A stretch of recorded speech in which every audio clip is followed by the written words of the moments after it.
Now, Antony, our hopes are answered. You say the enemy would not come down, but keep the hills and upper regions. It proves to be not so. Their battles are at hand.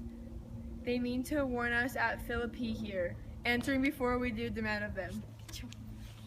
True, I am their bosoms, and I know wherefore they do it. They could be content to visit other places and come down with fearful bravery, thinking by his face to fasten in our thoughts that they have courage, but 'tis not so.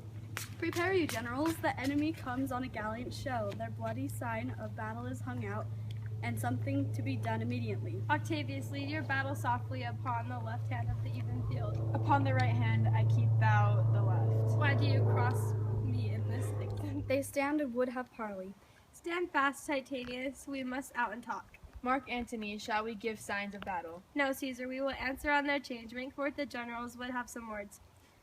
Seer not until the signal, not until the signal. Before blows, is it so, countrymen?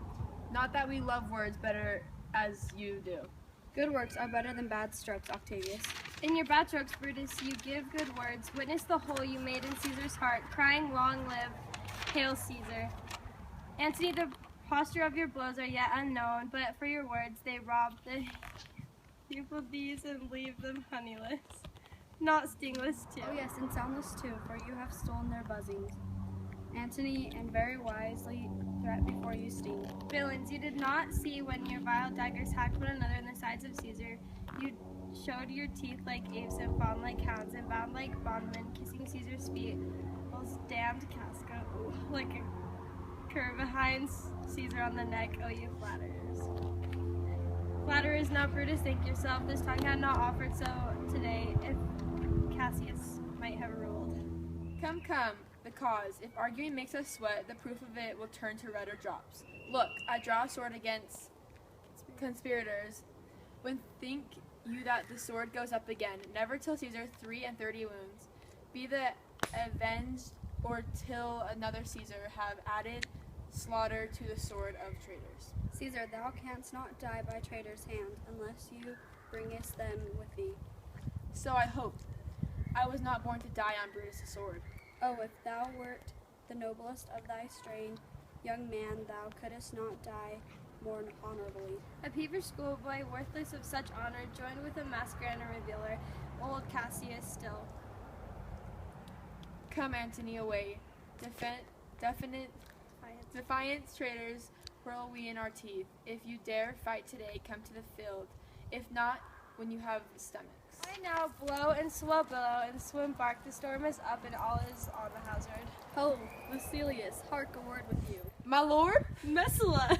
What says my general? Messala, this is my birthday, and at this very day was Cassius born.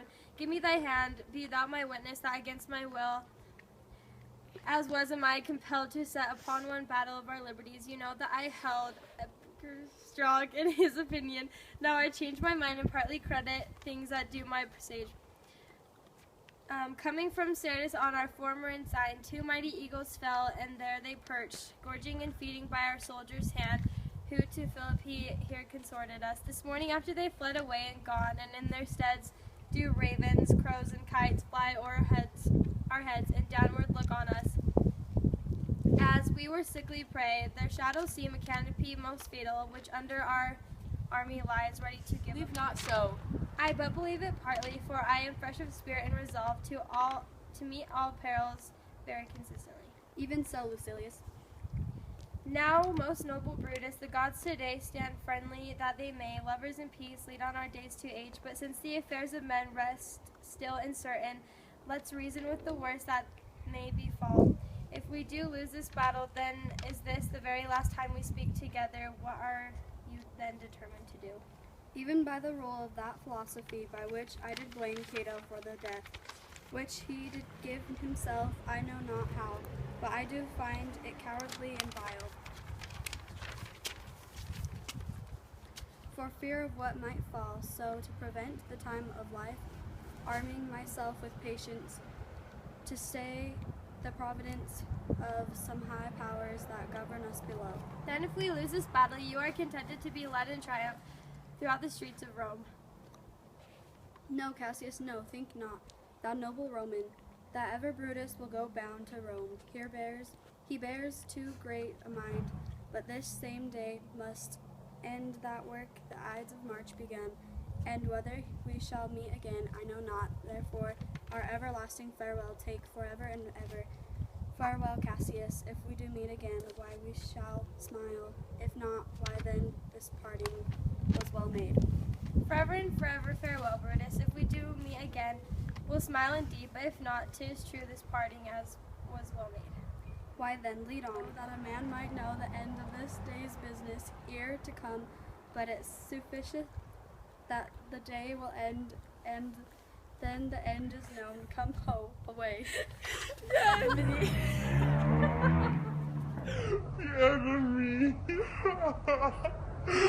Just keep going, Mom. Keep going.